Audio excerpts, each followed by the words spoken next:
alladzina hum fi salatihim khashi'un. Syarat pertama, kalau ingin mendapatkan surga Firdaus tadi dan kebahagiaannya diturunkan ke bumi, dibawa sampai mati, masuk ke alam kubur lebih bahagia lagi, maka amalan pertama untuk melatih menguatkan iman itu, coba berlatih untuk menunaikan sholat dengan khusyuk. Kalau Anda kerjakan benar sholat ini, maka apa yang Anda dapatkan? Teman-teman ingat betul, saya mau tanya sebentar. Keabadian yang abadi disebut dengan sa'id. Kalau kita ingin turunkan ke dunia percikannya kita dapatkan, usahanya disebut dengan apa? Masih ingat? Aflah itu kalau didapatkan, kata dasarnya apa tadi? Falahun. Lihat baik-baik. Kata Allah dalam Al-Quran tadi, kalau ingin mendapatkan falahun, amalan pertama sholat. Makanya ketika dipanggil sholat, kalimat falah dilekatkan pada panggilan sholat. 5 kali diingatkan. Begitu muadzin kemudian azan memanggil Anda, hayya 'alas shalah. Anda bertanya, ya Allah kenapa kami mesti sholat? Dijawab, hayya 'alal falah. Yuk, bahagia yuk. Yang sejati datang sini. Belum dapat sujud, belum dapat ruku, saya berikan.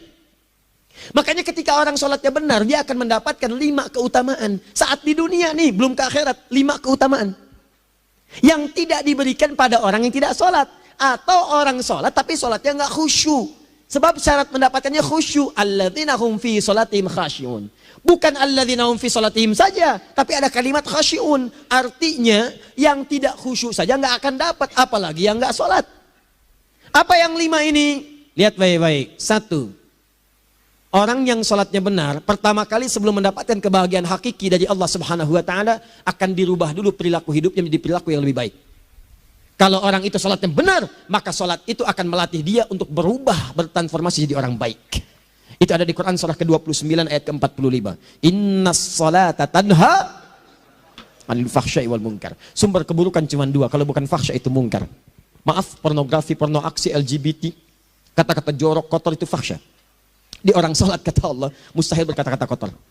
Orang sholat tidak akan pernah mencela. Orang sholat tidak punya kata-kata jorok. Jadi kalau ada sekarang orang yang sholat senang mencela orang lain, itu berarti ada masalah dalam sholatnya. Dan dia belum dijamin sebagai ahli surga terbaik. Dan hidupnya nggak bahagia. Nggak bahagia. Aneh nih. Sholat tapi senang celah orang. Aneh. Aneh. Yang paling bahaya adalah menikmati celahannya. Itu yang paling aneh. Anda ngaji. Anda ikut taklim. Taklimnya sesuai Quran, taklimnya petunjuk sunnah. Anda sholat, Anda puasa, tapi Anda masih senang mencela orang lain dan menikmati celahan itu. Kalau nggak mencela, kayaknya nggak komplit kehidupan. Maka ada yang salah dengan ibadah Anda. Ada yang keliru. Karena mustahil taat bertemu dengan maksiat, itu mustahil. Mungkar, keburukan yang diingkari oleh hati, sumbernya nafsu perut dengan akal. Bohong, mencuri, menipu, membunuh, merampok, membegal, mabuk dan sebagainya. Itu namanya mungkar. Orang sholat gak mungkin mengerjakan mungkar. Jadi kalau sholat kita benar, cukuplah Anda sholat, maka Anda akan jadi orang baik. Makanya kata Nabi, Anda punya anak dari kecil ajarin sholat. Sholat, kalau naik jadi balik, kerjakan terus. Kasih pelajaran membuat dia mengerti. Kalau masih susah, berikan pelajaran. Ini sering diterjemahkan dengan memukul. Mukul di Arab beda dengan konteks mukul sekarang. Mukul di Arab tuh ngasih pelajaran supaya ngerti. Anda bisa terjemahkan dengan konteks lain. Uang jajannya tahan, yang kesukaannya simpan dulu. Bisa dengan konteks kekinian, tapi poinnya, kenapa anak Anda dari kecil ajarin sholat, sampai kenalkan dengan masjid, ajari 3 tahun bawa ke masjid, kenalkan dengan masjid, gak ada masalah lari-lari itu sebelum waktu sholat. Kenalkan dulu. Dulu orang-orang tuh begitu, sebelum waktunya dikenalkan, jalan, begitu lari, biarin dulu. Setelah itu diberi pengertian, nah ini bukan tempat berlari, yang berlari di sana nanti, yang di sini nanti akan ada orang-orang baik semuanya. Terus Anda lihat berbaris, baris rapi. Kalau pengen baik, ikutan baris nanti. Terus nanti ada yang mimpin di depan, namanya imam. Imam itu siapa ya? Tetangga kita bukan yang Pak Imam. Bukan. Bukan. Kalau tetangga kita namanya Imam S. Arifin. Kalau yang ini imam sholat namanya. Imam sholat itu nanti akan pimpin menyembah Allah. Allah siapa ya? Allah itulah yang memberikan ayah rizki. Allah itu yang memberikan ayah rizki sehingga bisa beli tobot buat kakak. Beli robokar poli, ini yang poli, ini yang embers, ini yang heli, ini dulu kakak semuanya tuh. Yang kasih Allah. Nanti kalau kakak bagus bisa ikut rapi di sini, Allah akan senang, akan ditambah lagi oleh Allah. Oh begitu ya, datang, begitu caranya. Ini bukannya waktu sholat belum dikenalin, udah dibawanya main-main di masjid. Bahkan ada yang agak repot lagi, di rumahnya susah diatur, dibilang, kamu ini susah diatur, main sana ke masjid, disuruh main, ya main di masjid. Yang salah bukan anaknya, orang tuanya. Apa rahasianya anak itu disuruh ke masjid, suruh sholat? Rahasianya, begitu anak itu sholat dengan baik, maka dia akan tumbuh jadi anak baik di kemudian hari. Itu maksudnya. Nah sekarang saya agak bingung ini, pendidikan TK sekarang salah sih? Enggak, cuma saya agak bingung mikirnya. Ini anak belum diajarin sholat, udah diajarin manasik. Itu bagaimana cara berpikirnya Ferguson? Agak repot saya mikirnya tuh. Ya. Walaupun salah sih enggak, cuma saya bingung gitu. Kenapa nggak dikerjakan tahap yang pertama dulu? Tangga itu kan berurutan. Nggak bisa Anda lompat langsung ke 5. Kan 1, 2 belum terlewati. Jelas ya? Nah, ini gambarannya. Sholat nih. 1 pasti baik. Jadi kalau sekarang sholat, lisan belum baik, mata belum baik, sampai ke kaki, berarti ada yang salah sholatnya tuh. Ada yang nggak tepat. Tangan sembarangan, snack orang ngambil. Awas. Tuh sendal orang, mau wudhu nggak ada sendal, pakai sendal orang. Udah bilang belum? Kehujanan pakai payung orang. Udah bilang belum? Ya kan gampang Ustaz. Ini kan juga mungkin diikhlaskan karena Allah. Ya ikhlas, cuman pakainya belum minjam. Bagaimana kalau sedang pegang payung itu keluar, Anda meninggal? Nah, coba mikirin ke situ. Coba ke kantor. Kalau didorong proyek yang nggak jelas, minta tanda tangan, pikirin dulu bagaimana kalau meninggal. Kemarin saya sama teman-teman artis saya katakan begini, Anda ya, kalau Anda mengaji dengan saya, jangan pernah menerima peran maksiat. Walaupun itu sekedar adegan, tapi itu maksiat. Kalau bayangkan ketika Anda memerankan itu, Anda diwafatkan oleh Allah Subhanahu Wa Taala. Maka demi Allah saya katakan tidak ada faedahnya Anda ngaji sekarang, ngaji besok. Ketika Anda menerima peran itu, Anda wafat dalam keadaan bermaksiat di hadapan Allah Subhanahu Wa Taala. Maka saya pun katakan pada Anda, ayo belajar yang betul. Pahami, bangun sholat, belajar, dalami seperti orang tua kita dulu. Tinggalkan nyontek, budaya yang gak jelas. Rasakan ketika nyontek Anda wafat. Apa yang Anda dapatkan? Di Libya itu, kalau nyontek, di Libya ya, ini saya pernah sekolah di Libya nih. Itu kalau nyontek, dibiarin aja dulu. Dan rekornya 100% ketahuan. Begitu sudah selesai, cuma jeda 2 jam, langsung ada panggilan. Si Fulan silahkan datang ke kantor. Apa yang disediakan di kantor sudah siap. Anda diberi waktu 2 jam dari sekarang, siapkan beres-beres koper Anda, di sini tertulis Anda akan pulang. Tiketnya sudah lengkap, dikawal 2 orang. Dituliskan di situ anak ini nyontek, gak boleh kembali ke sini. Libya. Gak ada zero tolerance bagi yang seperti itu. Keluar. Kami gak terima di sini. Harusnya begitu. Gak ada faedahnya. Yang kita butuhkan amalan dari ilmu, bukan nilai-nilai itu sementara. Gak ada. Sudah. Nah ini akhirnya begini kualitasnya nih. Tertulis di ijazahnya bagus, cum laude, IPK-nya 4. Tapi gak ada aplikasinya. Yang pintar banyak. Kita butuh yang baik. Pintar yang baik. Sekarang yang pintar banyak. Kepintarannya dipakai untuk nipu orang. Itu yang bahaya. Ahli hukum banyak yang dihukum. Ahli ekonomi tidak bisa mengangkat perekonomian. Apa yang salah? Apa yang salah? Ini yang jadi persoalan. Tapi dasar manusia, begitu di sidang mulai pakai peci, pakai baju koko, pakai tasbih, ada yang pakai kerudung. Luar biasa. Nih, 2. Orang kalau salatnya benar, Allah akan berikan ketenangan dalam jiwanya. Tenang hatinya. Jangankan musibah kecil, musibah paling besar pun tenang aja dia. Tenang, dia paham rumusnya. Allahu Akbar. Turun Quran. Surah ke-13 ayat ke-28. Ala bidzikrillahi tatmainnul. Yakinkan pada dirimu zikir kepada Allah membuat hati tenang. Di antara turunan zikir amalannya adalah salat. Dari mana taunya Quran surah ke-20 ayat ke-14. Innani anallahu la ilaha illa ana fa'budni wa aqimis salata li dzikri. Saya Allah, kata Allah ke Nabi Musa. Tidak ada Tuhan selain saya, sembah saya. Bagaimana menyembahmu ya Allah? Tunaikan salat sebagai zikir kepada saya. Zikir. Nah, maka kalau Anda sedang tidak tenang, ayo ke masjid. Banyak zikir itu, baca Quran zikir. Quran surah 15 ayat 9. Inna nahnu nazzalna dzikra. Kami turunkan Al-Quran sebagai zikir. Jadi kalau Anda sedang baca Al-Quran, Anda sedang berzikir. Ibu kalau sedang gak tenang bu, gelisah, gak enak, gak usah mengeluh, apalagi bikin status gak karuan. Ibu wudhu, ambil mushaf baca. Begitu sedang baca ada ketenangan dalam jiwa. Berdoa, zikir.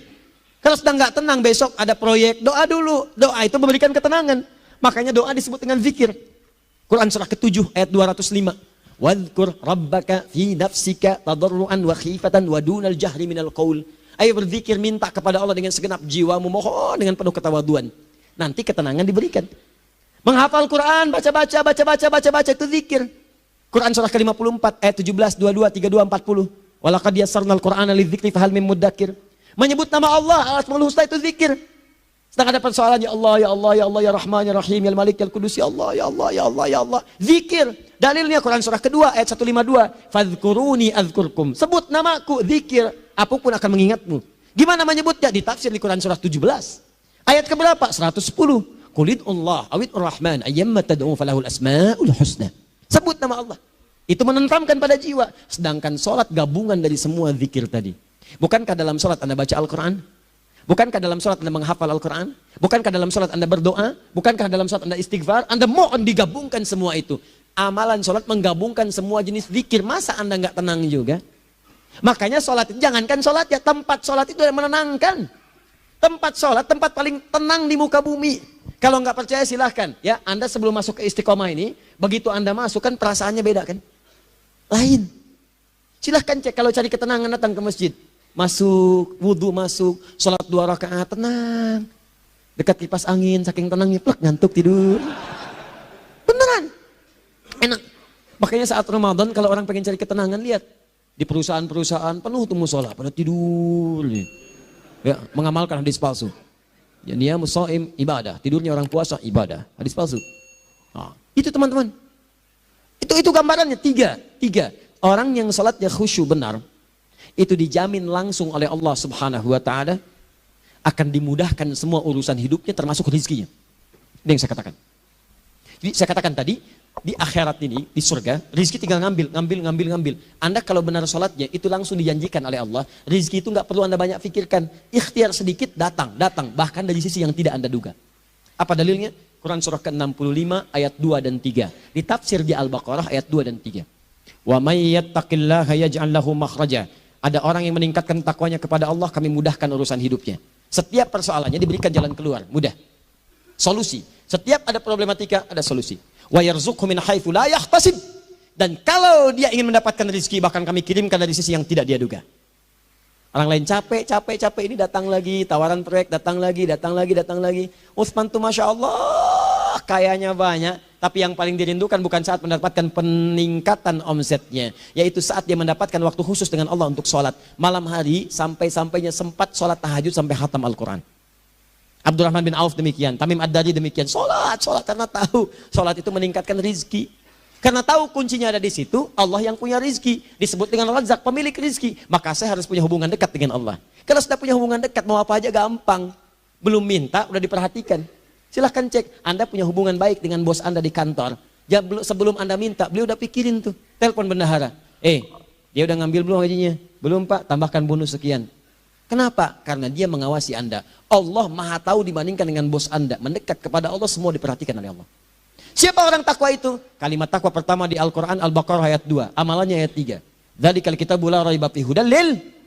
Siapa muttaqin itu? Ayat 3-nya. Alladzina yu'minuna bil ghaib wa yuqimunas shalah. Nih. Gampang. Kalau pengen mudah hidupnya gampang. Biaya nggak mahal, tenaga nggak banyak, tingkatkan takwa. Nih, jadi kalau hidup Anda masih susah, di kantor champion, di rumah tangga bermasalah terus, atau sebaliknya, maka boleh jadi kalau gelar Anda tinggi, harta Anda banyak, tapi selalu punya masalah, bukan Anda kurang hebat, bukan Anda kurang kedudukan, bukan Anda kurang kaya, Anda kurang takwa. Dan yang paling dahsyat, mungkin sholat Anda belum berkualitas. 4. Orang yang sholatnya benar, khusyuk dia, bahkan saat sholat itu kalau dia minta, maka seketika doanya akan dikabulkan. Tanpa diskusi, langsung seketika. Contoh, Quran surah ketiga, ayat 38 sampai 39. Demi Allah saya katakan, Nabi Zakaria punya masalahnya pelik. Sudah berumah tangga, istrinya divonis monofos, maaf bahkan mandul. Gak mungkin punya keturunan. Maka apa yang beliau kerjakan? Secara singkat beliau sholat. Begitu sholat minta kepada Allah. Hunalika da'a Zakaria rabbah. Di mihrab itu beliau bermohon kepada Allah. Bermohonnya sambil sholat. Qala rabbi habli min ladunka dzurriyyatan thayyibah innaka sami'ud du'a. Ya Allah, mereka katakan saya nggak mungkin punya keturunan. Sekarang saya ingin katakan ya Allah, saya hanya minta darimu saja, saya nggak akan dengarkan mereka. Ya Allah, mohon Engkau maha mendengar ya Allah. Maha mendengar doa saya. Kalau kepada yang maha mendengar aja nggak mengabulkan, kepada siapa lagi saya mesti minta? Apa yang terjadi? Fanadatul malaikat wa huwa qa'imun yusalli fil mihrab. Turun malaikat mengabarkan sedangkan beliau masih sholat, belum selesai dalam sholatnya. Sholat khusyuk itu belum selesai sholat aja dikabulkan, doa sudah turun. Sholatnya belum selesai, doa sudah dikabulkan. Annallaha yubashshiruka bi Yahya. Allah kasih kabar gembira. Doa kamu didengar, dikabulkan. Kamu akan punya anak. Namanya langsung dari Allah Yahya. Artinya hidup yang mustahil menurut manusia. Lahir seorang dari rahim perempuan yang menopus dan mandul. Bayi yang hidup, kata Allah nggak ada yang mustahil bagiku. Jadi dan jadi dia. Berita baiknya, Nabi Zakaria sholat dikabulkan. Umat Nabi Muhammad sebelum sholat sudah ditunggu oleh Allah. Mau minta apa? Aku kabulkan sekarang. Hadisnya qudsi. Saya bacakan. Hadatsana qala Rasulullah sallallahu alaihi wasallam qala Allah azza wa jalla qasamtu shalah baini wa baina abdi. Kata Allah, saya bagi dua ya salat antara aku dengan hambaku. Wali abdi ma sa'ala. Kalau hambaku benar salatnya, aku berikan apapun yang dia minta sekarang. Idza qala al-abdu alhamdulillahi rabbil alamin. Bagian pertama. Kalau hamba benar nih baca Al-Fatihahnya dari alhamdulillahi rabbil alamin, kalau Allah azza wa jalla dijawab oleh Allah, hamadani abdi, hambaku sedang memujiku. Wa idza qala ar-rahmanir rahim, jika hambaku berkata ar-rahmanir rahim, kalau Allah azza wa jalla asna alayya abdi, hambaku sedang menyanjungku. Wa idza qala maliki yaumiddin, kalau Allah azza wa jalla majjadani abdi, kalau hambaku mengatakan maliki yaumiddin, kata Allah hambaku sedang mengagungkanku. Perhatikan sekarang. Wa idza qala al-abdu iyyaka na'budu wa iyyaka nasta'in. Jika hambaku berkata sekarang, ya Allah, kami sekarang ibadah, sholat menyembahmu. Dan kami sekarang sedang punya masalah, kami hanya minta tolong kepadamu, ya Rabb. Apa jawabannya? Beda dengan sebelumnya. Kata Allah, hadza baini wa baina abdi. Inilah perjanjian antara aku dengan hambaku. Wali abdi, kalau hambaku benar khusyuk sholatnya sampai detik ini, baru sampai Al-Fatihah itu pun belum tuntas. Baru sampai Al-Fatihah itu pun belum tuntas. Kalau benar bacaannya, betul sholatnya dari takbir sampai dengan selesainya, sampai ayat itu, iyyaka na'budu wa iyyaka nasta'in, kata Allah, masalah apapun yang dia minta sekarang, aku akan kabulkan. Besok saya kasih rahasia. Yuk, yang di KBP. Ada awal pembuka di awal sebelum Al-Fatihah yang kalau Anda benar bacanya, itu pengantar kepada pengabulan doa di Al-Fatihah. Apa itu? Besok. 5. Yang kelima ini yang paling diharapkan. Dan ini penutup dalam kajian kita malam ini. Teman-teman sekalian, perhatikan baik-baik. Jika Anda benar mengerjakannya, maka Allah akan jamin langsung Anda akan mendapatkan kesuksesan dan kebahagiaan di semua aktivitas Anda. Kalau jadi suami, suami yang sukses, rumah tangga yang bahagia. Kalau jadi pegawai, pegawai yang sukses, dan di kantor bahagia. Masih ingat? Kesuksesan yang menghadirkan kebahagiaan, konteksnya dunia disebut dengan falah. Dipegang disebut dengan aflah. Dikembalikan lagi ke atas. Ke surah ke-23 ayat 1 dan 2. Qad aflahal mu'minun. Apa amalannya? Alladzina hum fi salatihim khashi'un. Persoalannya, kalau Anda salat belum mendapatkan satu di antara 5 ini, apa masalahnya? Pertama masalahnya, kata Al-Quran, boleh jadi yang salat itu belum khusyuk. Apa itu khusyuk? 2 maknanya, dan saya tutup di sini. Apa yang 2 itu? 1, kebanyakan orang salat masih membawa dunia dalam salatnya. Makanya kalau pengen khusyuk, kata Allah, maka Anda rasakan akan bertemu Allah. Rumusnya Quran surah kedua ayat 45 sampai 46.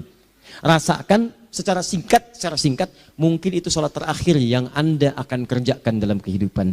Mungkin di sholat itu Anda wafat. Kata Allah, alladzina yadhunnuna annahum mulaqu rabbihim. Orang khusyuk itu sudah kelihatan dari sebelum sholat, dia sudah merasa persiapan menghadap Allah. Persiapan ke manusia aja, dia sudah siap-siap, mandi dulu, ganti pakaian, pakai parfum, macam-macam dan sebagainya. Hanya memenuhi undangan manusia. Allah mengundang Anda 5 kali dalam sehari.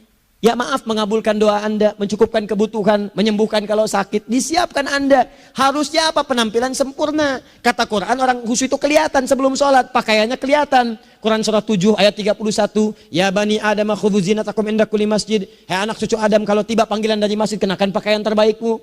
Di anak cucu Adam tuh kelihatan. Kalau orang khusyuk, begitu azan kelihatan pakaiannya lain. Pakaiannya indah. Khudhu zinatakum, kenakan pakaian terbaikmu. Dipakai, bertemu Allah. Bertemu manusia aja pakaian bagus-bagus. Ini aneh ya, ada orang salah ibadah aja. Orang salah ibadah pakaiannya bagus-bagus. Lihat nih hari-hari tertentu, besok tuh. Orang mau ke tempat masing-masing tuh. Ada yang pakai jas, pakai dasi, pakai batik, pakai kebaya. Anaknya dibawa, dikuncir 2, bawa manisan, macam-macam. Mau salah ibadah aja, tampilan bagus. Masa antum yang benar ibadahnya nggak bagus? Bedakan. Pakaian futsal, pakaian sholat, ganti dengan yang sholat. Ini gimana pakaian sholat pakai pakaian futsal? Depannya gambar Messi, belakang Ronaldo. Repot. Malaikatnya juga bilang, kamu salah baju, harusnya Luka Modric.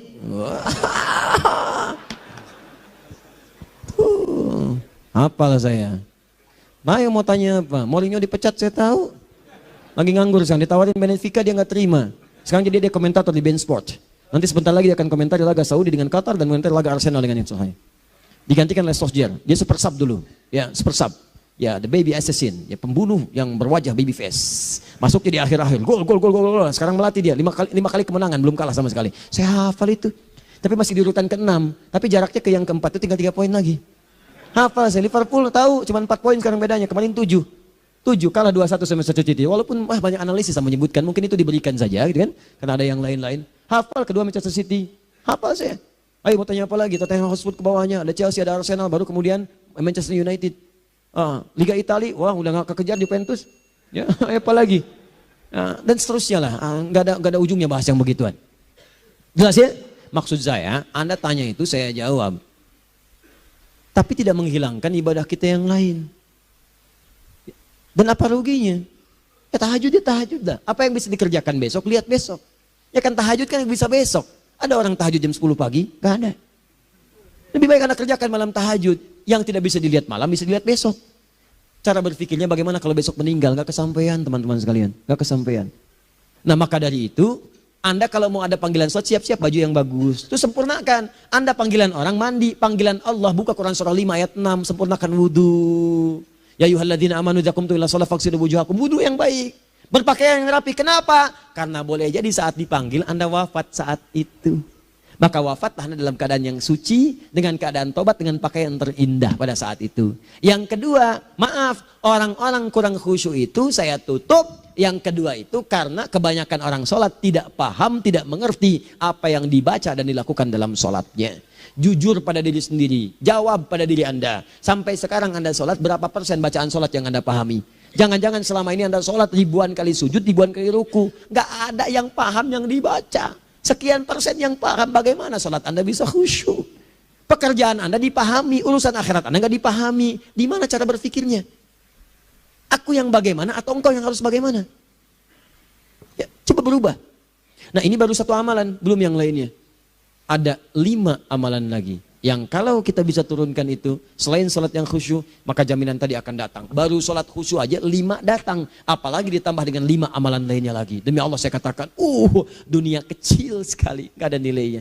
Akhirat aja enak. Nikmat.